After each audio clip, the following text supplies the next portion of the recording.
Okay, here's another video. Let's watch.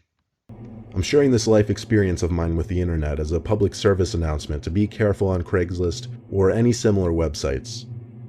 I happen to be browsing the for sale section of Craigslist trying to find a used laptop.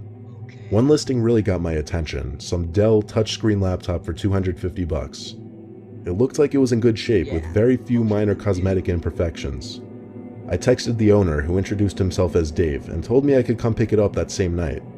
He offered to meet halfway somewhere so that I wouldn't have to drive all the way out to his place. I live in the countryside, so he lived a solid 10 miles away, which would equate to a That's the same guy from the first video. That's the same guy from the hitchhiker video. 20 to 25-minute drive. Since there aren't many notable places near either of us, we agreed to meet at a 7-Eleven parking lot.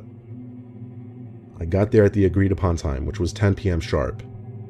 I waited around for a few minutes, then I decided I was going to give him a call. But just as I took my phone out of my pocket to call him, his name came up on my phone. He was calling me. I picked up, skipping the hello, and just said, "Dave, what's going on?" There was a loud background noise on his end, maybe from his driving. There was an initial moment of silence before he started talking. He said he wouldn't be able to make it all the way to 7-Eleven because his car was making weird noises and he didn't want to go too far from home. So he pulled over to the side of the road off some side street. But when we say side streets out here, we don't mean side streets surrounded by buildings or houses. Side streets out here usually mean roads with no streetlights and surrounded by forest or farms. He gave some bizarre description of where he was. There was no way I'd be able to find it ordinarily, so I had him send me his location through his phone. He really was just parked on the side of some side road somewhere. I really didn't know if I was comfortable going at this point. It seemed way too suspicious. I'd heard all about those Craigslist horror stories before, and this seemed like the cliche build-up to one. Against my better judgment, I started driving over to Dave's location anyway.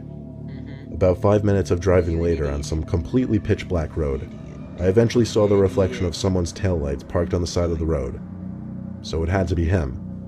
I pulled up behind the car in the grass next to a large cornfield but kept the car running. I turned my headlights off for a second, and it literally became blackness in every possible direction. So I turned the headlights back on. Weird though, I didn't see any light from his car, not even the light from a phone. I called him again. He picked up on the first ring and said he had to run into the crops to take a quick piss, and to just get into his car so that when he gets back he could quickly show me his laptop. He hung up before I could even get my response in. This was too weird for me. I really didn't know what to do. I guess I figured I'd step out of the car and just wait behind the door for this Dave person to come out. He said he went into the crops, so I kept my eyes on the right side of the road by the crops. What a strange place to have any kind of exchange other than a drug deal. It didn't seem right at You'd all. know. I stood right by my car door for the longest time, easily 2 or 3 minutes. There was no way he was peeing for that long. It was starting to seem like it was time to go. I'd give him another 30 seconds, I figured. In the final moments of my waning patience standing there, I thought I heard brushing around coming from the crops. I kept doing double takes from one side of the crops to the other. "Dave?" I yelled. The brushing sounds in the crops faded away, but a crackling leaf or two from behind my car made me turn to see someone sneaking up on me from behind my car. Exactly what I feared would happen, but that didn't make it any less horrific as I jumped into my car and floored it before the door was even fully shut. I literally loved myself for thinking to leave the car running. If I had turned it off, I may not have escaped in time. Deep down, I kinda knew the situation was far too suspicious to be real. But really, do any of us ever expect things like this to happen? These things are only supposed to happen in horror movies. You're not actually supposed to experience them for yourself. I guess it just remains a story to tell friends and family for years to come. Let me specifically say one thing. You're a moron for ever even shopping on Craigslist.